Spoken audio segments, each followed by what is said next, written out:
Hey everyone, it's Versha from Knowing Lux. I thought I would just come on and do a quick video. I am gonna share some eye candy, my Tiffany love bracelet, which I do wear every day. And I just wanna talk a little bit about it and kind of wear and tear because I've had it for so long. And it is kind of this very accessible piece of jewelry from the Tiffany company. It's part of their graffiti collection. And I also want to talk about my love, because of the love of the bracelet, for luxury goods and some of the controversial thoughts that I have around how the luxury community is, I guess it's not even the luxury community, like my thoughts around what happens to luxury when it becomes kind of all over and in your face. There are so many fakes out there. And I can kind of tell, like I'm no expert, obviously, I'm just a consumer. I just really love a Chanel bag or, a Dior bag. And, I can kind of eyeball when something's like really blatantly fake, but there are a lot of good fakes out there as well. And so it's kind of frustrating as a luxury lover to kind of see these, like, if it's not even a fake, they're like the inspired, or there's like a term for it, like it's kind of like the bag, but it's not, it's like inspired by bags. It's just like, I don't know. I just feel like fashion and style should be about creativity and not just being the same as what everyone else has. And so if you're gonna buy from a brand, even if it is a smaller price point than say Chanel, then perhaps that brand should be about something. Perhaps they should be making bags that are unique to their designs or their style and actually creating something new. Now, obviously we need bags for practicality, so they should be at all price points, but I would much rather buy some of these very classic items from the companies that were the first to generate them. And I don't mean to say that like you shouldn't have what you like and what you love, but there is a line that is crossed, in my opinion, these days where it's just so mainstream. And I don't know if it's just like the bubble that I live in, but I kind of go all over like the city. I've gone to many cities. I've been out in the middle of nowhere, and inevitably you see a Coach. You see a Coach knockoff. You see a Chanel. You see a Chanel knockoff. And it's just unfortunate because it takes the charm from fashion being about art and style and creativity to fashion being about labels and your wealth or your status or your knowledge, and then that takes away the fun of it, in my opinion. Now, I will not be the first to say that what attracts me is the status piece, right? Like we can't pretend that that's not a thing. Okay, so I'm not gonna like lie to you about that, but I also think that like there is a little bit of pride that I take in investing in something that is like a big deal. So I don't know, let me know what you think about that, because it's just really been frustrating me lately. And I wanna know what you all think about this, and hype bags and the trendy bags that have to be produced by some of the big brands in order to keep up with the market. I get that, but I'm kind of over it. I don't know. Once I start to see something as mainstream, once it shows up in a shopping mall, once it shows up on bloggers, I'm out. Like that thing then becomes not exclusive. And this is another really important piece for me, is that I like these things because of their exclusivity. The rarity of the item makes it more attractive to me. And if everyone's got a Chanel bag, Chanel flap, it's just like boring. Now, don't get me wrong, not everyone has it. But, sometimes you're in a certain community of people, or sometimes you're seeing it all the time, and then it kind of becomes that online, that like, oh, I must have this look, or I must have this bag. And there's no appreciation for it. There's no understanding of what goes behind it. That's what frustrates me. So I don't know. Tell me if I'm like totally whack on this. I would really love to get some people telling me like, calm down, it's not that big a deal. Or, exclusivity is not inclusive. And like, I get that. Like, that's actually a really important piece as well. And I think that's why there are designers of all kinds out there. I mean, there's so many good small designers that have really cool items, and eventually they do come up the ranks, right? And then they increase their prices, they become more exclusive. That's all great as well. So let's get back to the Tiffany ring. And I'm just gonna make a note of when this is. So 5:20-ish is where I start talking about this. First of all, it's very beautiful. It is designed by Paloma Picasso, who is Pablo Picasso's daughter. And she designed jewelry for Tiffany. I can't remember when she started. I want to say 60s, but I'm not sure. And it's probably much later than that. So this is the graffiti collection. They have like XOs. It's all very like casual jewelry. It comes in sterling silver, and then it comes in white gold, some of the pieces, and then in the yellow gold, and I think some pink gold as well. Of course, I love yellow gold, though I think I'm about to venture out into a pink gold watch. So look for that, because I'm really debating between a major watch purchase in the next couple of weeks. And I'm like going back and forth about a couple of them. And so I would love some feedback on watches. If you have any two-tone like gold and steel or rose gold and steel watch recommendations, let me know. I have a few on my mind. And maybe I'll make a video on that as well.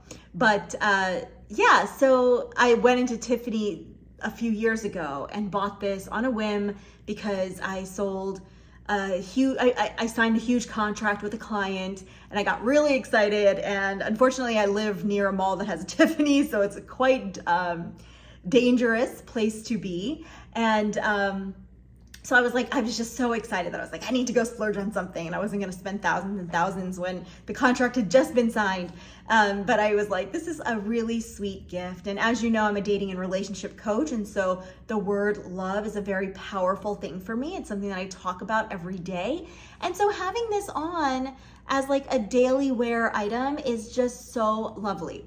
Now, it has worn relatively well. As you all may know, yellow gold does not tarnish, that's the wrong word, patina, because the shininess wears down as the scratches sort of start to overlap with one another, and some scratches get deeper. Now, you can't see scratches at all, but I know that there are like these surface level scratches that are happening that are causing this almost like, I think it's a very charming dullness, but there was a more yellowy color to this that has gone away, because I do shower with it. I've gone in pools and beaches with it. It is a very large ring. This is the largest one they make, which I think is like a size 8 in the US sizes for rings. And I did that because it's summer and I can't fit it now, but I swear to you, it does fit on my ring, on my thumb. It fits on my pointer, and it fits on my ring finger. And so that really is nice. I'm incredibly swollen today, which is like a thing I have with my health. But it's just perfect on like 3 out of 5 fingers, which I think is really great. And that's what I went on for, because I wanted to wear it on my thumb.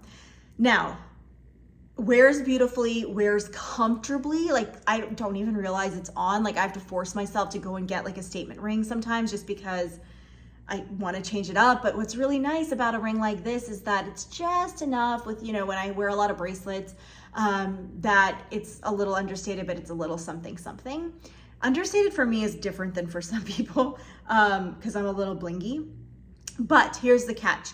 I do wear it most of the time upside down.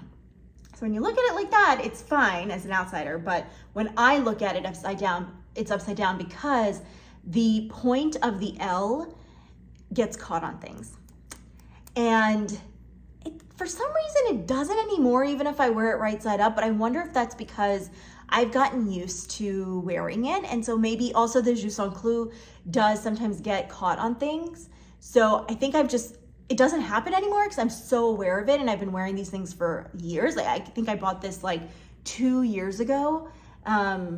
yeah, that's how old that first contract was that I got. That was like at a really big contract. And so it's exciting for my business anyways. But you know, it was very loved. I mean, like probably in the 2 years that I've had it, I've not worn it a cumulative of like 2 weeks, you know, maybe just like with interchanging costume, jewelry. No, maybe more than that, because I wear my Hermes ring on this hand as well, and you know, like some statement pieces. But point is, I wear it a lot and it's fabulous. It is a great entry level to Tiffany. No matter what I go into Tiffany for, I have gotten the best customer service from the people there. And it, you know, didn't matter that I was just buying, this is like about a $500 ring. Again, it's not worth that in its weight in gold. You're buying it for the design, you're buying it for the brand. So when I say that it's affordable, I mean in the designer jewelry world, it's incredibly affordable.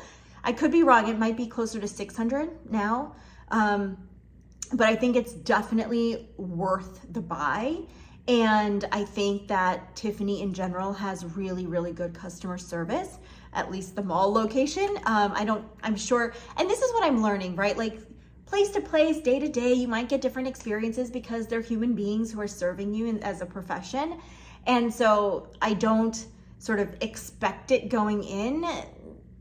Maybe I do, but I also just like am kind of nice to people. So I think I just get good service relatively well. And if I don't, then it's like the alternate is standoffish. I've never had this at Tiffany's, but the alternate to good service for me, because I actually don't get like bad service often or ever, is like the standoffishness, like the feeling that like they're trying to brush me off because they want to move on to something that feels more important to them. But for the most part, I do recommend going into Tiffany. I'll just kind of show you some more close up. I'll put it against the blue shirt because that'll make it a little bit easier. But it's just written so beautifully. Apparently this is her signature. Like she wrote the word Paloma Picasso and then they created the ring from her handwriting, which I think is really a cute little story. I mean, clearly an artistic family. And this is the only piece that I own from Tiffany. You know, it was really trendy when I was younger, like in the early 2000s. It was very trendy and made trendy by, I guess, like the Paris Hilton world. And when something is trendy, even back then, it was just something that I got turned off from. So I never wanted to get that Tiffany bracelet with the charm, even though it was like so cute, or like the necklace. And you know, girls around me were buying it and wearing it, and I just didn't want to because of the fact that I like to stand out or be unique or whatever. So, but when I saw this, I loved it. There's not a lot at Tiffany that really draws me in design-wise. I was actually surprised to learn, because there's a lot of knockoff versions of this ring, right? I was surprised to learn that this was a Tiffany piece because I'm not really attracted to the beads or the T bracelet for some reason. And so this was a real shocker for me, but I'm just so happy that I got this. Please excuse the fact that I don't have a lot of makeup on. I'm swollen today because I have health issues. So there's a lot of like discomfort that I have around being on a camera, but I love talking about this stuff. And those of you who have been commenting are so sweet. If you're watching this and you've gotten this far, please subscribe. Please leave a comment. I really, really enjoy chatting with those of you who are watching these videos, and appreciate the fact that I'm kind of generating this like hobby and this community of my own, not necessarily to become some like big blogger or anything, but just to like have fun with the things that are in my closet. We're gonna be moving in another 6 months or 8 months or so, and so I'm gonna get to have a custom closet built, and so I will definitely share all of that. I'd love to hear tips on that. Let me know where you're at. Let me know what you think about some of the things that I've said. Let me know if you like this, and if you have this, I'd love to hear how you wear it. Thank you all for listening.